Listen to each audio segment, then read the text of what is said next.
तो welcome back to stock x-ray. आज हम करने जा रहे हैं एक्सरे एक नए स्टॉक का, कोलपाल, या इसको कह दो कोलगेट, या इसको कह दो कोलगेट पाल्मोलिव। एक ही कंपनी है, अलग अलग नाम है। बेसिकली ये वही कोलगेट है जो हमारे बाथरूम्स में हमको एज अ टूथपेस्ट और एज अ टूथब्रश दिखता है। So company US based Colgate Palmolive की एक सब्सिडरी है जो एनएससी पे लिस्टेड है कोलपाल के नाम से, और ये एक एफएमसीजी कंपनी है। बट एक प्रॉब्लम है इस स्टॉक के साथ, जो इसकी खूबी भी है और जो इसका सबसे बड़ा लिमिटेशन है। ये इंडिया की सबसे लार्जेस्ट ओरल केयर कंपनी है। अब ये एक अच्छी बात होने के साथ साथ एक बुरी बात क्यों है वो हम आगे फाइनेंशियल और बिजनेस आउटलुक में देखेंगे। बट कंपनी का मेजरली काम टूथपेस्ट, टूथब्रश, माउथ वॉश और प्रीमियम ओरल केयर सेक्टर में है। कंपनी के कुछ फ्लैगशिप ब्रांड्स हैं जिनके नाम से ये कंपनी जानी जाती है, जैसे Colgate dental cream, Colgate total, visible white, max fresh, Periogard. So ऐसे बहुत सारे इनके प्रोडक्ट्स हैं।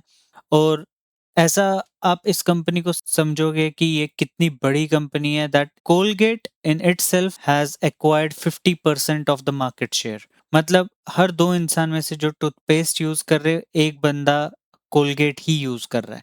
सो this is the big picture of Colgate. One of the interesting things है कि best in class FMCG margin है इनके, 69.6% ग्रॉस मार्जिन है। 100% रिसाइकलेबल ट्यूब्स यूज करते हैं ये, 60% रिन्यूएबल एनर्जी यूज करते हैं, और 121% का आरओसीई इन्होंने रजिस्टर किया है। इतना सब होने के बाद भी ये स्टॉक आज 50% डाउन है अपने लाइफ टाइम हाई से, और अभी ये स्टॉक 1993 पे ट्रेड कर रहा है जिस दिन ये वीडियो रिकॉर्ड हो रही है। सो इतना सब कुछ अच्छा फाइनेंशियली दिखना, इतने अच्छे रिटर्न्स देने के बाद भी ये स्टॉक 50% डाउन है। ऐसे क्या रीजंस हैं जो हम समझेंगे फाइनेंशियल एनालिसिस में, और कंपनी इस चीज को अवॉइड करने के लिए क्या कर रही है वो हम समझेंगे बिजनेस आउटलुक में, और लास्ट में हम करेंगे एक technical analysis following with the final verdict. Financial analysis में सबसे पहले हम देखते हैं मार्केट कैपिटलाइजेशन कंपनी की, जो 50,000 करोड़ के करीब है, ज़्यादा ही है। और इससे ये पता लगता है, क्योंकि अभी स्टॉक ऑलमोस्ट 50% डाउन है, तो एक टाइम पे 1 लाख करोड़ तक हो गई थी। करंट मार्केट प्राइस 1993 है, ऑलमोस्ट 2000। और स्टॉक का जो पीई है वो 40 पे है। आरओसीई 108% है। इस चीज के बाद हम आ जाते हैं फटाफट से प्रॉफिट लॉस स्टेटमेंट पे। पहले ईयरली देखते हैं, बहुत क्लीन बैलेंस शीट है। सेल्स कंपनी की 3982 करोड़ मार्च 2015 से बढ़ते बढ़ते इस वक्त 6000 करोड़ हो चुकी है। देखने में ये ऑलमोस्ट 60-70% का इंक्रीज है। बट जब आप 10 ईयर के पीरियड में देखते हैं तो आपको ये ऐसा लगेगा कि इतना एक्सपोनेंशियली आपको कोई चेंजेस नहीं दिख रहे हैं। सिमिलरली एक्सपेंसेस भी ऐसे ही हैं। कंपनी का ईयर ऑन ईयर रेवेन्यू अगर आप परसेंट वाइज देखें तो 6565 इसके अराउंड था। 1-2 साल डिप आया, जबकि कोविड के टाइम भी कंपनी ने जो ग्रोथ है वो एक तरीके से स्टैग्नेंट टाइप ही रखी। उसके बाद मार्च 24 में 8.5% की इंक्रीज के बाद 6.3, और यहाँ सबसे बड़ी प्रॉब्लम दिखती है, -0.8। मतलब कंपनी ने लास्ट ईयर के मुकाबले इस साल 0% का इंक्रीज किया है रेवेन्यू में, जो एक अलार्मिंग सिचुएशन हो जाती है when you look at big FMCG company. जब आप एक्सपेंसेस पे आ जाते हैं, हर साल एक्सपेंसेस भी ऑलमोस्ट 3% के एवरेज में मिलेंगे, इस साल को छोड़ के और इस साल को छोड़ के। और मार्च 26 में ये 2% पिछले साल से ज्यादा है। तो जब आप ये देख रहे हैं कंपनी का रेवेन्यू कम हो रहा है और एक्सपेंस बढ़ रहा है, तो एक डेफिसिट दिखने की शुरुआत हो जाती है कि मतलब कंपनी वो प्रॉफिट उस हिसाब का बना नहीं पा रही। और वही चीज हम जब year on year profit margin में देखें, जो कंपनी का ऑपरेटिंग प्रॉफिट मार्जिन है दैट वाज अराउंड 5-12। मतलब फ्लक्चुएशंस है, दैट आई एग्री, बट हर जगह रीजंस है। यहाँ कोविड का रीजन है, यहाँ कहीं ना कहीं सेकेंड वेव ऑफ कोविड जो था, बट यहाँ पे दो लगातार -4 -3%। इस स्क्रीन पे देख ले ऑपरेटिंग प्रॉफिट मार्जिन, जो कंपनी एक टाइम पे 33% तक ले गई थी, आज वो 31% पे वापस आ गया है, बिकॉज रेवेन्यूज कम हो गए हैं, सेल्स कम हो गई है और एक्सपेंसेस बढ़ गए हैं। यही चीज हमको प्रॉफिट बिफोर टैक्स में भी दिखेगी। तो प्रॉफिट बिफोर टैक्स भी ऑलमोस्ट, अगर आप इसको इस रेवेन्यू के हिसाब से ही देखें, ऊपर पॉजिटिव जा रहा है, तब प्रॉफिट बिफोर टैक्स भी पॉजिटिव है। दैट मीन्स अगर मार्जिन पॉजिटिव है तो टैक्स, प्रॉफिट बिफोर टैक्स भी पॉजिटिव है, और अगर मार्जिन नेगेटिव है तो कहीं ना कहीं हिट प्रॉफिट बिफोर टैक्स पे पड़ेगा ही पड़ेगा। जो हम यहाँ पे देख रहे हैं -4 से 8 हुआ है, बिकॉज यहाँ पे एक अदर इनकम का कंपनी को फायदा हुआ था। कंपनी ने profit before tax last year, पिछले साल से -7.5% किया, जो अगर आप स्क्रीन पे देखेंगे 1930 से 1784 पे आ गया है। और यही चीज हमको नेट प्रॉफिट में भी दिखती है। जैसा मैंने हर वीडियो में कहता हूँ, पहले ईयरली देखेंगे फिर क्वार्टर देखेंगे। ईयर में हमको एक स्टैग्नेंसी, एक स्लोनेस और एक प्रॉब्लम दिख रही है। क्या यही चीज क्वार्टर ऑन क्वार्टर में भी है? क्वार्टर ऑन क्वार्टर में बहुत जल्दी से मैं आपको यहाँ पे ये दिखाता हूँ, फिर मैं चार्ट्स में दिखाऊंगा। 1351 से आज भी 1595 है। That means after 2 years company ज्यादा से ज्यादा 200 करोड़ के ऊपर जा पाई है। यही सिनेरियो कुछ आपको ऑपरेटिंग प्रॉफिट में भी दिखेगा और ऑपरेटिंग प्रॉफिट मार्जिन में भी दिखेगा, जो बिल्कुल अब यहाँ देखिए किसी किसी पॉइंट पे 36 34 से आके आज फिर वापस 30 और 32 पे आ चुका है। हम एक बार इसको जल्दी से चार्ट्स में अगर देखें, जैसा मैं हर वीडियो में कहता हूँ, मार्च 24 का मार्च 23 से है, जून 24 का जून 23 से है, सितंबर का भी 23 से है, और ऐसे ही तरीके से हर क्वार्टर ऑन क्वार्टर को एनालाइज करना चाहिए, unless and until there is a specific reason कि इस स्टॉक में ऐसा जरूरत नहीं है। बिकॉज सीजन के साथ कंजप्शन चेंज होती है, डेमोग्राफिक्स के साथ भी कंजप्शन चेंज होती है। जब हम यहाँ देखते हैं क्वार्टर ऑन क्वार्टर, रेवेन्यू 10% से ग्रो हुआ 1310, बट वो फिर एक स्लोनेस आ गई और ये घटता घटता -6 तक चला गया। अब कहीं ना कहीं स्पीड वापस ऊपर आ रही है, स्पीड पकड़ रहा है लास्ट ईयर के मुकाबले। Now it is at 9% increase from the last year.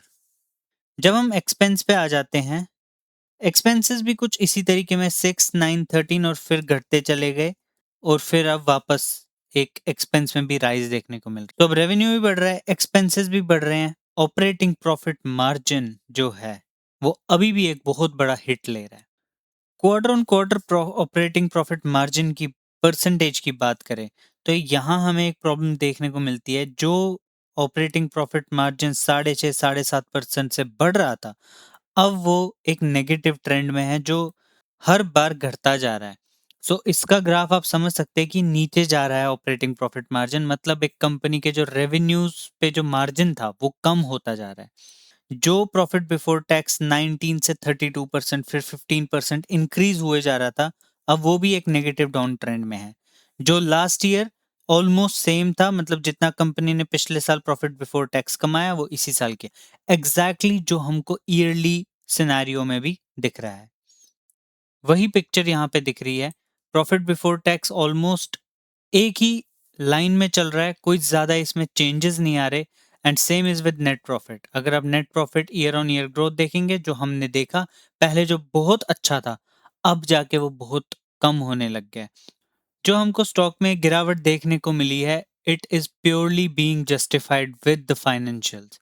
मतलब फाइनेंशियल्स में कुछ तो ऐसा हो रहा होगा जो स्टॉक अपनी एक ग्रोथ दिखाना छोड़ चुका है, और वो हमको दिख रहा है कि कंपनी के पास प्रॉफिट मार्जिन्स कम हो गए हैं, कंपनी का रेवेन्यू ऑलमोस्ट सेम हो गया है। और यही मेरी वो शुरू की बात आती है, कंपनी का लार्जेस्ट होना is a very big negative factor in this case. So इस प्रॉब्लम को समझने के लिए हमको कंपनी जो प्रॉब्लम से गुजर रही है उनको समझना पड़ेगा, जिसमें से सबसे पहला है मार्केट सैचुरेशन। जब हम मार्केट सैचुरेशन की बात करते हैं तो ये बहुत बहुत बेसिक, हर इन्वेस्टर को जो समझ आएगा वो ये मैथ है कि अगर एक कंपनी बहुत अच्छे लेवल पे डोमिनेट कर रही है तो उसके लिए मार्केट शेयर और बढ़ाना थोड़ा मुश्किल हो जाता है, क्योंकि वो पहले ही एक टॉप लेवल पे बैठी हुई है। ठीक है, इसको ऐसे तरीके में समझिए कि पहले 5% शेयर बढ़ाना, 0 से 5 होना बहुत आसान है, लेकिन 45 से 50 होने में बहुत मुश्किल होती है। ठीक है, सो it is all about growth engine. Company जो है वो कंप्लीट ओरल केयर में काम कर रही है। ओरल केयर में क्या है मेजर? टूथपेस्ट, टूथब्रश, इसके बाहर फिर माउथ वॉश हो गया, अब कंपनी ने एक वो टीथ ब्रेसेस होते हैं वो आ गए हैं, बट अभी वो बहुत बहुत शुरुआती दौर में है, ठीक है। और अगर आप इसको देखें, ये एक चार्ट है एचयूएल का, जो एक और एफएमसीजी कंपनी है, बट आप इसका मार्केट कैप्चर देखिए कैसे कर रखा है इसने। होम केयर 38, ब्यूटी 36, फूड 21, सो अलग अलग पॉइंट्स में। बट जब हम वापस कोलगेट पे आते हैं, it is again at 100% oral care. So इस रीजन से उनके पास नया ग्रोथ दिखाने के लिए कुछ है नहीं। क्या कंपनी कुछ नहीं कर रही? बिल्कुल कर रही है, but that's something to come in business outlook. अब इसी चीज से दूसरी चीज कहीं ना कहीं निकल के आती है, and that is margin compression. Margin compression भी कहीं ना कहीं इसी चीज से रिलेटेड है, but it has other factors also, input cost of raw material, supply chain issues. So ऐसे बहुत सारे इश्यूज है जो मार्जिन कंप्रेशन को अफेक्ट करते हैं, but one of the big reason is also advertising spends. So company जो है वो अभी एडवर्टाइजिंग पे बहुत ज्यादा, लास्ट ईयर इन्होंने 819 करोड़, जो अगर आप कंपेयर करो almost almost 13 to 14% of their sales, annual sales है। And you have to understand, ऐसी कंपनीज को एड में खर्च करना पड़ेगा, वरना कोई और इनकी मार्केट खा जाएगा।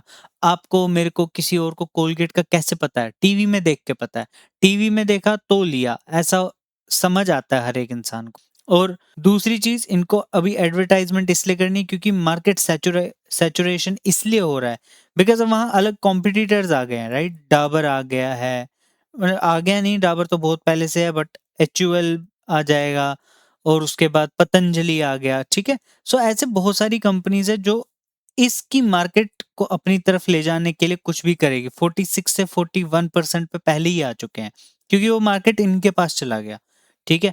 हर एक इंसान, आप भी कभी ना कभी कोलगेट को कुछ और छोड़ के कुछ और ट्राई कर लूं, ऐसा करते हैं, और अगर आपको अच्छा लग गया you shift, right? So that is the problem what company is dealing with. अगर हम इसको अलग कैटेगरी माने तो इसको हम कह सकते हैं मार्केट शेयर इरोजन, है ना? ठीक है। सो ये तीन तो बेसिक फैक्टर्स हो गए which is related to market. FMCG company के लिए टैक्सेस भी एक बहुत बड़ी चीज है। टैक्सेस से कंपनी को दो प्रॉब्लम है। सबसे पहली चीज, अगर आपको रिसेंटली पता हो, अभी कुछ टाइम पहले ही गवर्नमेंट ऑफ इंडिया ने जीएसटी रिवाइज किया था, जिसको उन्होंने जीएसटी 2.0 बोला था, ठीक है। सो जीएसटी 2.0 में क्या हुआ, जो टैक्सेस थे on toothpaste, it was reduce from 18% to 5%। और यहाँ से दो बहुत बड़ी प्रॉब्लम शुरू हो गई। सबसे पहली चीज, अगर मैं इसमें आपको बहुत क्लियरली और बहुत आराम से समझाऊं, अगर आज की डेट में कंपनी कोई भी प्रोडक्ट बना रही है, तो ऐसा तो है नहीं कि वो 2 दिन का ही माल बनाएंगे, वो बल्क ऑर्डर्स बनाते हैं। और खुद सोच के देखिए, इतना बल्क कि आप हर दुकान में जाके कोलगेट को खरीद सकते हो, तो इस लेवल की प्रोडक्शन होती है। नाउ जब तक जीएसटी 18% है, एक प्रोडक्ट जो 100 में बिक रहा है उस पे टैक्स लग के 118 का प्रिंट हो रहा है। बट गवर्नमेंट आई, उन्होंने बोला कि अब से 100 से 105 हो गया बिकॉज ऑफ 5%। तो इस डिफरेंस के कारण 118 के, मान लीजिए एग्जाम्पल के लिए 100 उन्होंने बेचे, तो 1,18,000 का रेवेन्यू हुआ, और इस हिसाब से 1,05,100 रुपए का रेवेन्यू हुआ, ठीक है। जो ये आपको एक फर्क दिख रहा है, this difference is in revenue of the company, और वही हमको दिख रहा है कि कंपनी का रेवेन्यू कम हो गया, एक्सपेंसेस वहीं के वहीं है, या रेवेन्यू कम ही हो गया। सो ये एक फर्क आया जीएसटी रिडक्शन की वजह से। और दूसरी बात, जब कंपनी ये सारा मटेरियल बना रही थी, उन्होंने ये सब तो बेच दिया। जो दुकानदार हैं, रिलायंस मार्ट, ये सारे मार्ट्स हो गए, इन्होंने जो ये सब प्रोडक्ट खरीद रखा है, अब वो 118 के प्रिंट का बेचेंगे ही नहीं, क्योंकि कंपनी ने तो बोल दिया एड में जाके, हर जगह जाके, भाई हम 105 का बेचेंगे, हम सारा जीएसटी कस्टमर्स को दे देंगे। जब आप दुकान पे जाएंगे, आप बोलेंगे मुझे एक कोलगेट चाहिए, वो 105 की जगह 118 का होगा, तो आप नहीं लेंगे, अब वहां से लेंगे जहां 105 का मिलेगा। तो बहुत सारा मटेरियल जो मार्केट में ऑलरेडी अवेलेबल था, that was written back and new stock was acquired, जिस वजह से ये जो एक गैप आया, इसका रेवेन्यू बिल्कुल नहीं हुआ, तो रेवेन्यू में एक और डेफिसिट आया, और कहीं ना कहीं लॉजिस्टिक, पैकेजिंग, इस सब की वजह से एक हिट मिला है जो एक्सपेंसेस है कंपनी के उसको। सो ये एक बहुत बड़ी प्रॉब्लम हुई है जीएसटी डिसरप्शन की वजह से। और इससे अलग एक और सबसे बड़ी चीज जो जीएसटी चेंज की वजह से हुई है, वो है GST inverted duty structure. Input credit मिलता है कंपनी को। जिसका एग्जांपल ऐसे ले सकते हैं आप कि अगर आपने एक मटेरियल बनाया, एक प्रोडक्ट बनाया, जिसका रॉ मटेरियल खरीदा उस वक्त आपने 20 रुपए टैक्स दिया और जब बेचा तब 30 रुपए टैक्स बनता है उसका, जो भी जीएसटी स्ट्रक्चर है। तो आप 20 रुपए सरकार को पहले ही टैक्स दे चुके हो। जब आप ये 30 कस्टमर से लेके सरकार को दोगे तो आपको 30 रुपए टैक्स नहीं, 20 रुपए घटा के 10 रुपए का टैक्स देना है, जिसको बोलते हैं इनपुट टैक्स क्रेडिट। कोलगेट के केस में मुश्किल हो गया है क्योंकि कंपनी हर मटेरियल 5% जीएसटी पे बेच रही है, लेकिन ऑलमोस्ट हर एक रॉ मटेरियल इनका 18% जीएसटी पे खरीदा जा रहा है। मतलब कंपनी सरकार को 18 रुपए टैक्स दे रही है, लेकिन कस्टमर से 5 रुपए वापस मिल रहा है। तो कहीं ना कहीं जो डिफरेंस है, क्योंकि टैक्स पहले ही कंपनी सरकार को बहुत ज्यादा दे चुकी है, तो 13 रुपए का जो टैक्स है वो सरकार के पास जमा रह जाता है और वो इसको रिडीम नहीं कर पाते। So it kind of becomes a loss to company. ठीक है, so this is inverted duty structure. अगर आप इस न्यूज को देखें, Colgate Palmolive India reports lower profit as tax cut announcement disrupt sales. Coming back to the financials, company की balance sheet काफी clear है, काफी क्लीन है। रिजर्व्स कंपनी के पास 1500 करोड़ के हैं। बोरोइंग्स कुछ भी नहीं है, कुछ भी नहीं है। 50,000 करोड़ की कंपनी के पास सिर्फ 50 करोड़ का बोरोइंग्स है। And this brings to CWIP। CWIP भी स्टैग्नेंट है, ज्यादा ग्रोथ कंपनी देख नहीं रही है इस वक्त, क्योंकि उनके पास इतने प्रोडक्ट लाइनअप्स है नहीं। उनके पास ओरल केयर है and that is enough for them. Cash flows की बात करें, कैश फ्लो कंपनी का इस वक्त नेट कैश फ्लो पॉजिटिव है, which is a good thing. When we come to shareholding pattern has been stagnant 51%। और company में इस वक्त एफआईआई की जो परसेंटेज है वो हम क्वार्टर बेसिस पे देखते हैं, वो इस वक्त थोड़ी कम है। जो हमने हर वीडियो में देखा है, एफआईआई अभी कम इंडिया में सेल करे जा रहे हैं। डीआईआई ने अपना स्टेक बढ़ा रखा है 15% and government also is at 28%, 0.28%। Okay, public is stagnant at 19.87%। of course number of shareholders has increased। उसके multiple reasons हो सकते हैं, one of them being कि कंपनी इस वक्त 50% डाउन है अपने ऑल टाइम हाई से। so this is all about financial analysis। now let's see in the business outlook कि कंपनी आगे क्या करना चाह रही है और आगे क्या सोच रही है। बिजनेस आउटलुक पे आते हैं तो बिजनेस आउटलुक में सबसे पहला जो कंपनी इंप्रूवमेंट या चेंजेस ला रही है, दैट इज प्रीमियमाइजेशन। बड़ा वर्ड है, सिंपल मतलब है प्रीमियम प्रोडक्ट्स पे ज्यादा फोकस करना। और क्या ये काम कर रहा है? बहुत अच्छे से काम कर रहा है कोलगेट के लिए। इस वक्त जो इंक्रीज है that is almost at 35% from last 2 years। और जो कंपनी है वो प्रीमियम प्रोडक्ट्स को भी 6 times ग्रो कर रही है और पोर्टफोलियो को भी कम से कम 3 times ओवरऑल कंपनी ग्रोथ देने की बात कर रही है। ये कंपनी का एक स्ट्रेटजी है to include new premium products. Some of them are Colgate total visible White, जो अपने एड्स देखे होंगे, एडवांस्ड ओरल केयर।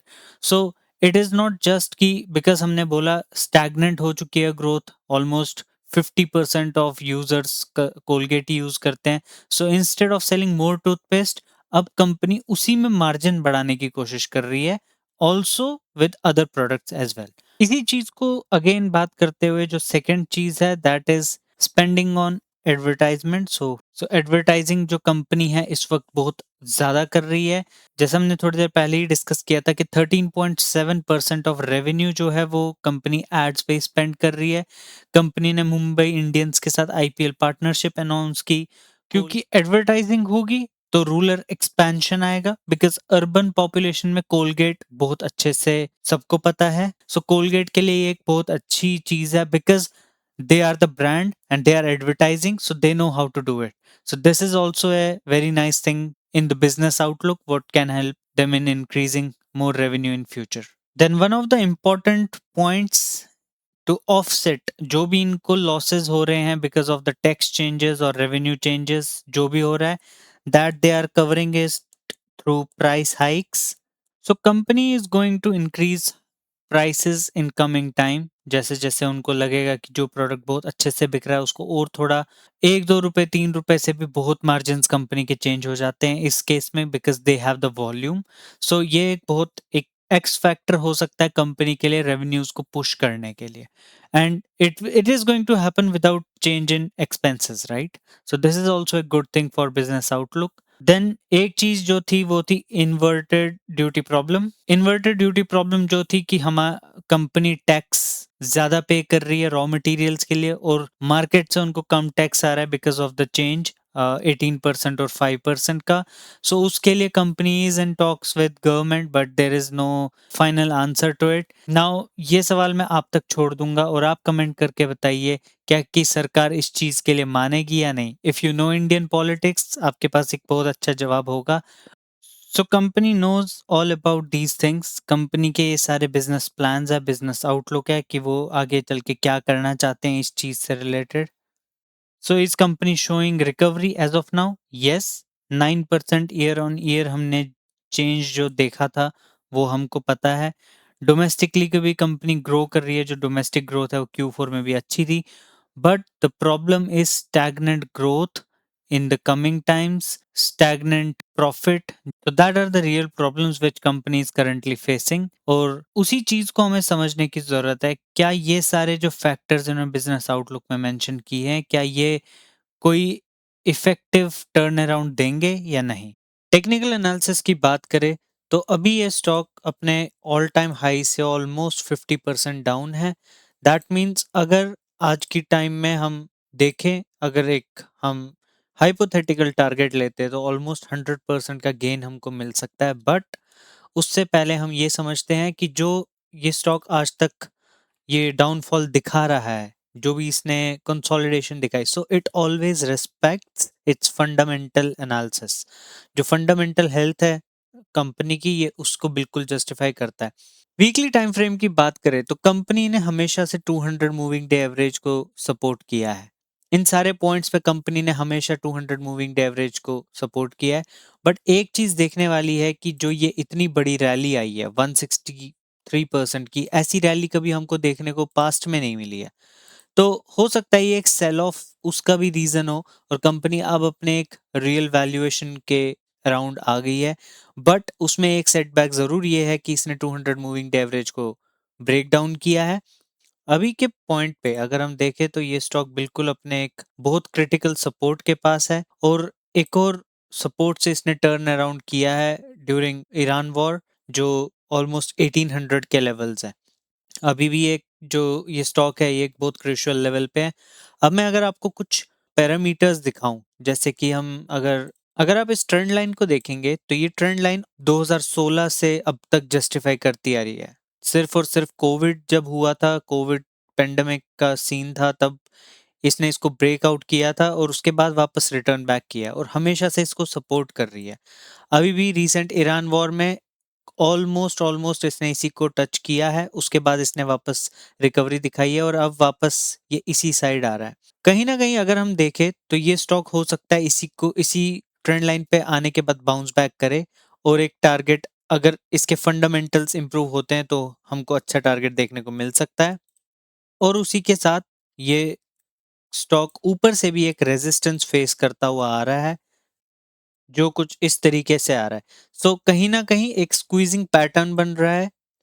इसको अगर इस सपोर्ट से देख लेंगे तो एक ट्रायंगल पैटर्न है, नीचे से एक ट्रेंड लाइन है, ऊपर से एक ट्रेंड लाइन है, और ये स्टॉक कहीं ना कहीं इसी के बीच कंसोलिडेट होता रहेगा। और depending on the financial analysis, depending on the financial health of the company, या ये ऊपर की साइड ब्रेकआउट देगा या ये नीचे की साइड ब्रेक डाउन देगा।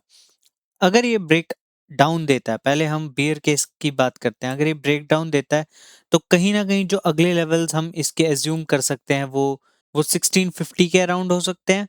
और उससे भी ज़्यादा अगर वर्स्ट स्टेज आएगा तो कहीं ना कहीं 1445 या 1300 के लेवल्स देखने को मिल सकते हैं, जिसके चांसेस बहुत कम है, क्योंकि कंपनी वो एक टर्न अराउंड कर रही है। They have the plans, they know how to do it. So उसी की वेट है, उसी की एग्जीक्यूशन देखनी है। एंड अगर हम बुल केस की बात करें तो अगर ये स्टॉक ऊपर की तरफ ब्रेकआउट देता है तो पहला टारगेट इसमें बहुत इजीली जो अटेन हो जाएगा बहुत जल्दी, वो उसकी जो चांसेस हैं वो 2400 के अराउंड हो सकता है। जो उसके बाद जो दूसरा टारगेट हमको लग रहा है वो कहीं ना कहीं 2600 के अराउंड हो सकता है। तीसरा टारगेट जो बहुत लॉन्ग टर्म इन्वेस्टिंग के पॉइंट ऑफ व्यू से है वो इजीली ऑल टाइम हाई मान सकते हैं। नाउ देखने वाली सिर्फ बात ये होगी कि जो कंपनी के फंडामेंटल स्ट्रेंथ है, जो कंपनी के फंडामेंटल एनालिसिस है, क्या वो उस चीज को जस्टिफाई करती है, क्या जो फाइनेंशियल रिजल्ट्स है वो पॉजिटिव आते हैं, और जो कंपनी की स्टैग्नेंट ग्रोथ है क्या वो कंपनी उसको टर्न अराउंड करके ग्रोथ इंजन के तरीके में नई मार्केट को कैप्चर कर सकती है और कितना जल्दी कर सकती है। डिपेंडिंग ऑन दीज टारगेट्स कहीं ना कहीं आज की डेट के हिसाब से भी ये स्टॉक 20% का रिटर्न दे सकता है, या फिर 33% का रिटर्न दे सकता है, या फिर लॉन्ग टर्म अपॉर्चुनिटी ऑफ 90% का रिटर्न दे सकता है। अगर हम हिस्टोरिकली देखें, स्टॉक ने बहुत बार ऐसी गिरावट दिखाई है। 33% का फॉल आया था और उसको मार्केट ने बहुत जल्दी रिकवर करके एक ऑल टाइम हाई बनाया है। सो एक हर बार एक फॉल आने के बाद कंपनी ने नया मार्केट हाई बनाया है। फाइनल वर्डिक्ट की बात करें तो कंपनी की वॉल्यूम ग्रोथ अगर अगर वो 5 to 7% से इंक्रीज करती है, और इसी के साथ कंपनी का जो रेवेन्यू ग्रोथ है, क्योंकि वो इससे बिल्कुल कोरिलेट करेगा, अगर वो 8 to 10% इंक्रीज करता है और प्रीमियम पोर्टफोलियो भी इंक्रीज करता है, मतलब उसमें अच्छी ग्रोथ देखने को मिलती है, तो एक बहुत बहुत अच्छा बुल केस हो सकता है। बियर केस यही रहेगा कि अगर ग्रोथ जो है वो बिल्कुल स्टैग्नेंट रह जाए, रेवेन्यू भी स्टैग्नेंट रह जाए और प्रीमियम पोर्टफोलियो में कंपनी स्केल ना कर पाए, तो एक बियर केस जहां पे हम 1660 के सपोर्ट की बात कर रहे हैं, कहीं ना कहीं वो देखने को मिल सकता है। So this was all about Colgate analysis. अगर आपको ये एनालिसिस अच्छा लगा तो प्लीज़ अपने दोस्तों के साथ शेयर कीजिए, वीडियो को लाइक कीजिए, चैनल को सब्सक्राइब कीजिए। कोई भी आपके मन में सवाल है तो प्लीज़ कमेंट कीजिए। इंस्टा पे हमको ज़रूर फॉलो कीजिए, बिकॉज़ वहाँ पे मैं कुछ कभी कभी कोई इनसाइड स्टॉक की बहुत स्टोरी में डाल देता हूँ, ताकि जिससे एक इन्वेस्टमेंट करने के डिसीजन को बहुत अच्छी क्लैरिटी मिलती है। So keep a watch on Instagram. अगर आप चाहते हैं मैं किसी और स्टॉक का एनालिसिस करूं जो आपके रडार में है, जो आपको लगता है गुड बाय हो सकता है सबके लिए, सो उसको प्लीज़ आप कमेंट सेक्शन में मेंशन ज़रूर कीजिए, ताकि मैं उसको एनालिसिस करूं, उस पर एक वीडियो बना सकूं, आपकी हेल्प हो सके, और बाकी और भी बहुत सारे लोग होंगे जिनको स्टॉक एनालिसिस करवाना होगा, तो शायद वो भी उससे बेनिफिट ले पाए। मिलते हैं बहुत जल्दी एक नई वीडियो के साथ, तब तक के लिए बाय बाय।